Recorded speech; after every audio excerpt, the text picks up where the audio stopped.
Alright, so here we have a 1994 GMC Suburban. We're going to be replacing the steering gear.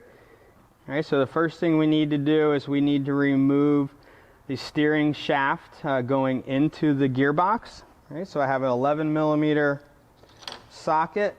Just going to go ahead and remove the bolt right here.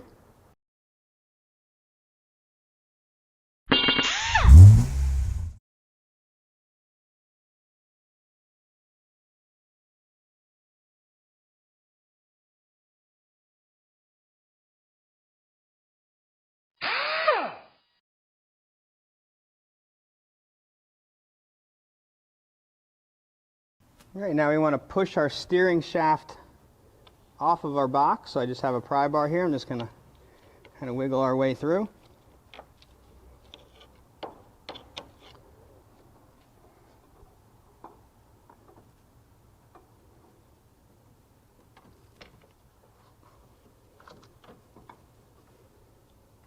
Just looking for more leverage.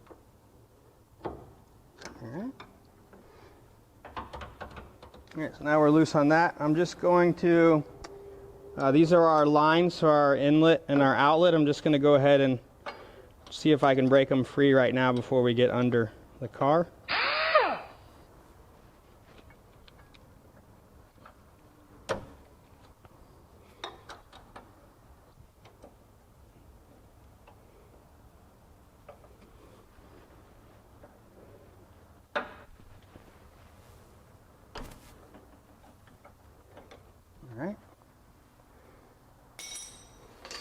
Alright, so now we're ready to go under and start removing our gearbox. Alright, so now we want to remove our nut that holds our pitman arm to our gearbox. Alright, so I have, alright, so this is a 34mm. We'll go ahead and zip it off. Alright, to go ahead and get our arm off, we have to use a special tool. This is a pitman arm puller.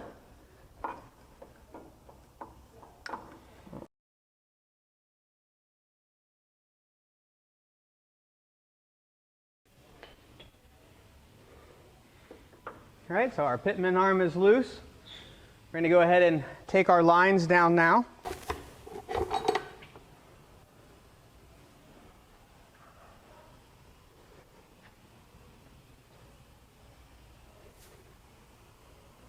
right, so we already loosened them.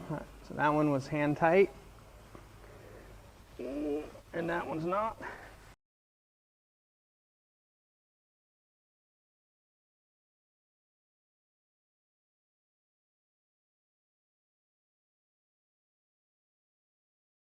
Power steering draining out of our pump.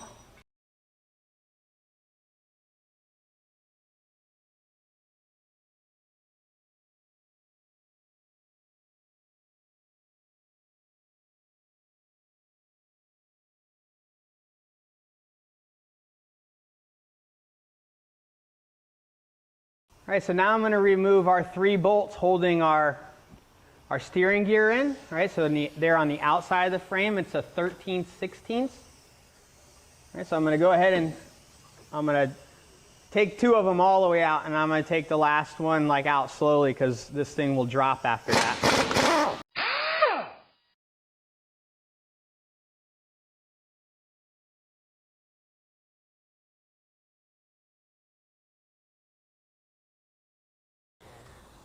All right, so here's our old gearbox. The reason why we were doing this is, so here's where our steering shaft comes in. This is our pitman arm here.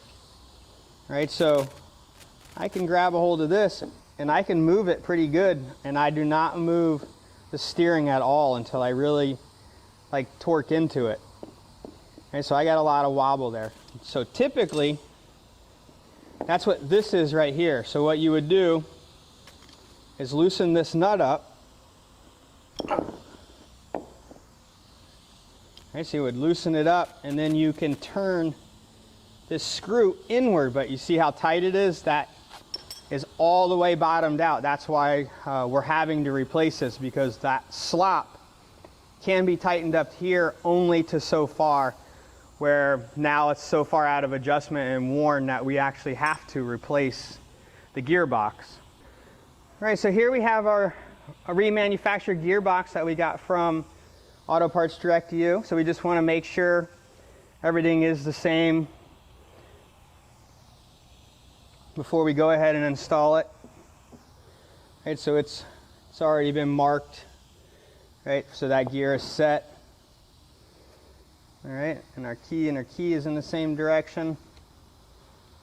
All right, so we're ready to put our new one in. It does have some oil caps right here. We'll go ahead and remove those once it's in the vehicle and all that stuff. We do have 2 new O-rings to put on the line also. All right, so we'll go ahead and get this mounted up in the truck now.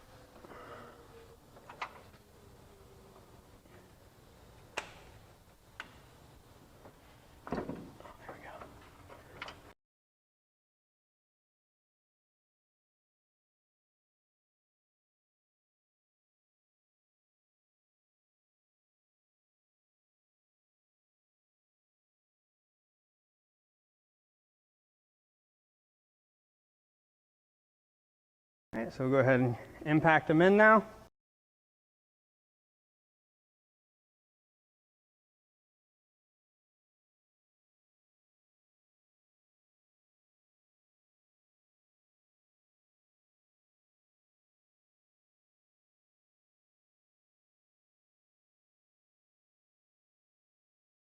right, so I just need to line up my little check for the steering that says it's straight. So we have our wheels straight. I did move them out to get to these bolts on the side. So I just centered it back up. And I'm just going to kind of press it up until it fits. It looks like we're going pretty good into it. All right, so we pushed it on far enough. We can get our nut on.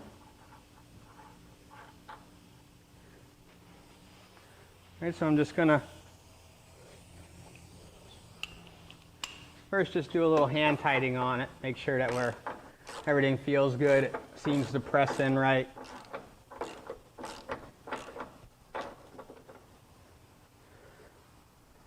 Normally another way would be to remove the cotter pin, set it all up on the ground. We kind of did it. We know all of our joints are good, so that's how we know that was okay to do. All right, so now we'll go ahead and hit it with the impact.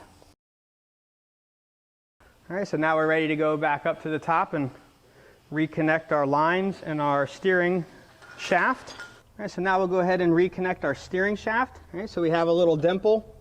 That's gonna show us where we're lined up.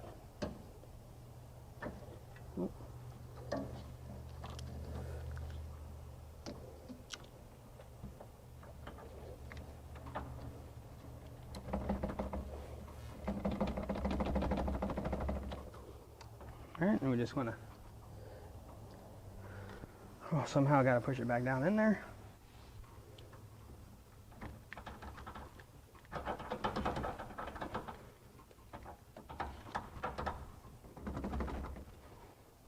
Maybe a little tappy tap.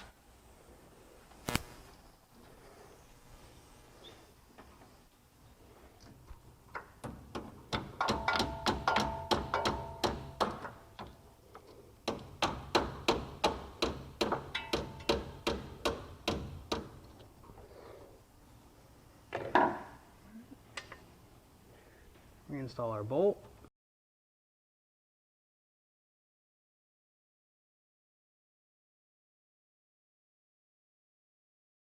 All right, so the next thing is we want to make sure that our O-rings, our old ones are off. All right, and the kit comes with new ones. I believe this one came off in the pump. Yep.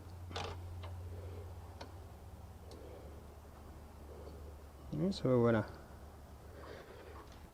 I'm just going to use a screwdriver to unthread it, hopefully. There we go. One.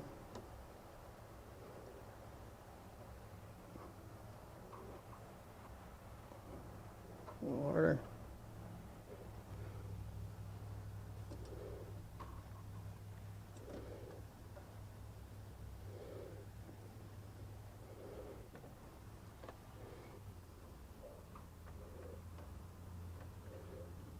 Alright, so I'm going to take these plugs, I'm going to go put them in the old pump because there is a core on that.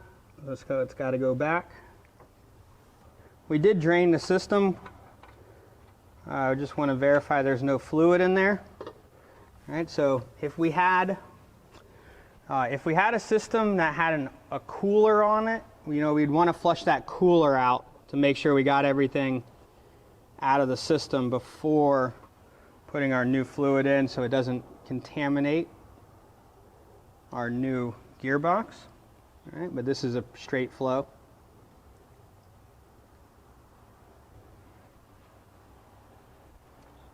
Go ahead and put our new O-ring on. Go ahead and put our new O-ring on this one.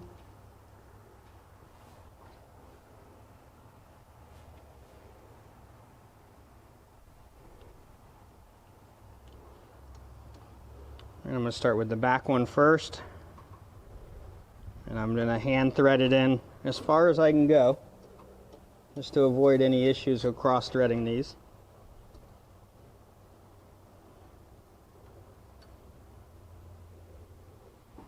All right, and I have an 18mm line wrench I'm going to use to tighten it up.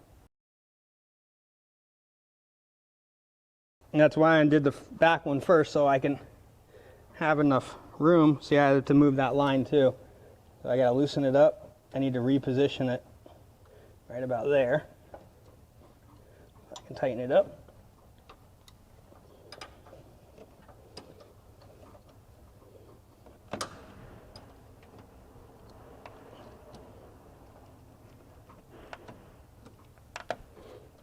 Okay. All right, and this is our pressure line. So that was our return, and this one's our pressure. Same thing, hand tight.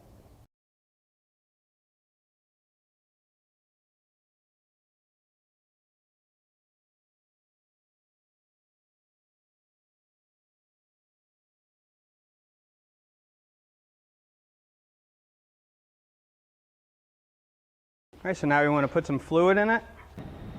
All right, so we're just going to go ahead and put some fluid in.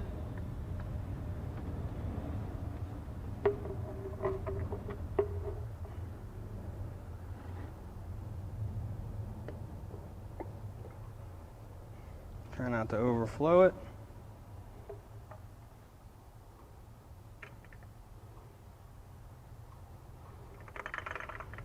All right, so I just have some in. I'm going to go ahead and not really going to start the motor, but I'm going to crank it over and try to suck some of that fluid up real quick.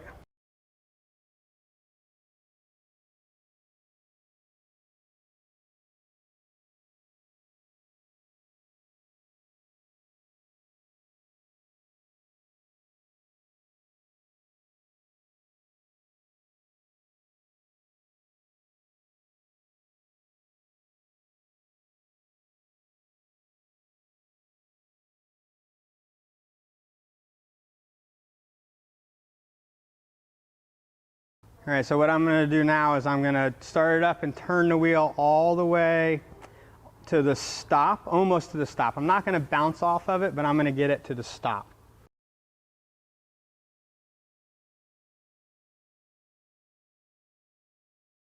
All right, so I'm going to start it up. I'm going to walk the wheel to the other side.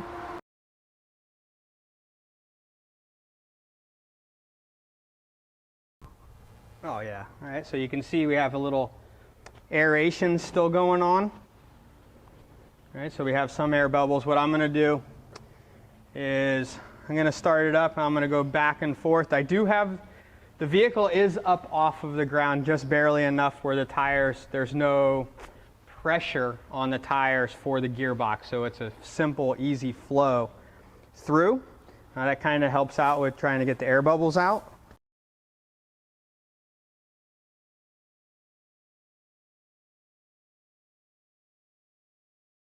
All right, so that looks good. What we're going to do is we're going to go ahead and give it a test drive, and then we'll adjust the level with need be after the test drive.